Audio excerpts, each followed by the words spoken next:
こんにちは、はるなです。この動画はリスニングとスピーキングを同時に上達することができます。最初にちょっと見てみましょう。これは学校です。これは学校です。これは学校です。This is a school. これは学校です。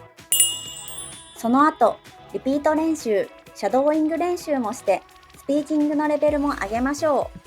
まずは3つのスピードで聞いてみましょう。ここは図書館です。ここは図書館です。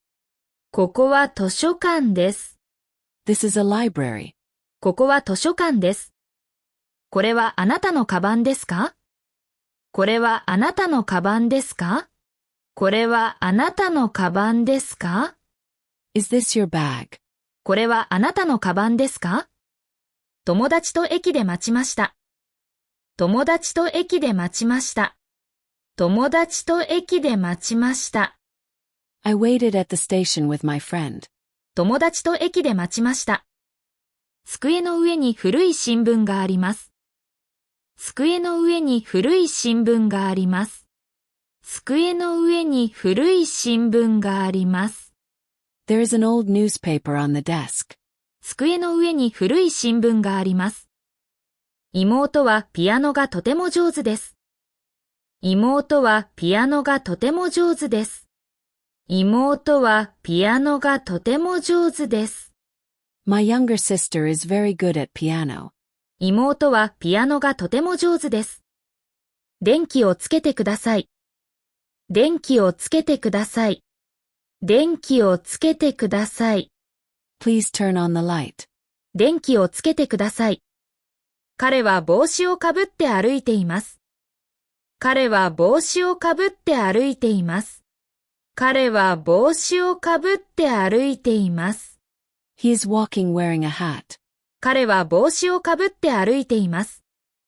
山田さんは来年留学すると言っていました。山田さんは来年留学すると言っていました。山田さんは来年留学すると言っていました。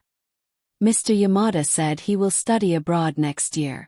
山田さんは来年留学すると言っていました。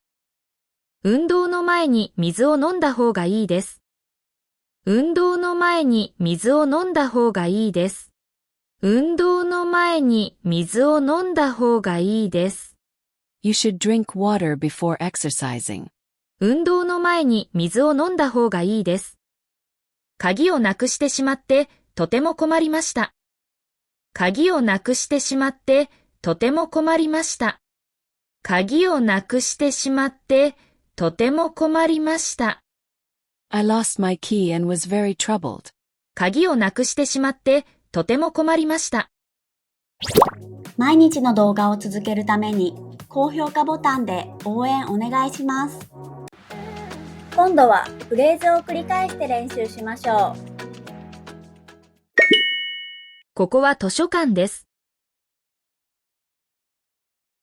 これはあなたのカバンですか？友達と駅で待ちました。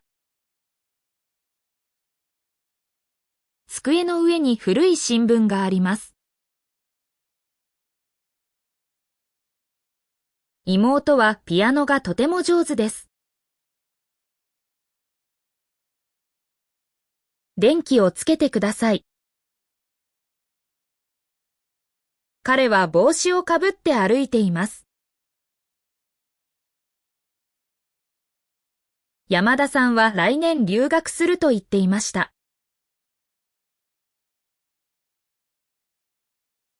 運動の前に水を飲んだ方がいいです。鍵をなくしてしまってとても困りました。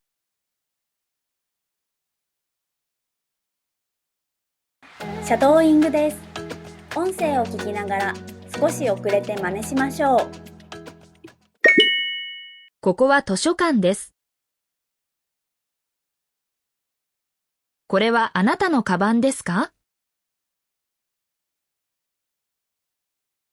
友達と駅で待ちました。机の上に古い新聞があります。妹はピアノがとても上手です。電気をつけてください。彼は帽子をかぶって歩いています。山田さんは来年留学すると言っていました。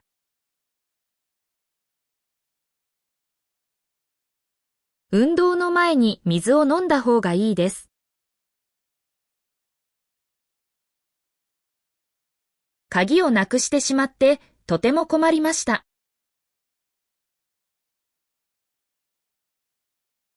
最後はクイズです。答えがわかったらコメントしてね。彼は疲れたと言って先に帰りました。彼は疲れたと言って先に帰りました。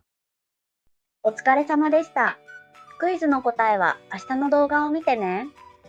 もっと練習したい方はメンバーシップ限定の動画もチェックしてください。英語を聞いて日本語の文を作る練習で1週間の学びをしっかり復習できます。それでは次の動画でまた会いましょう。バイバーイ。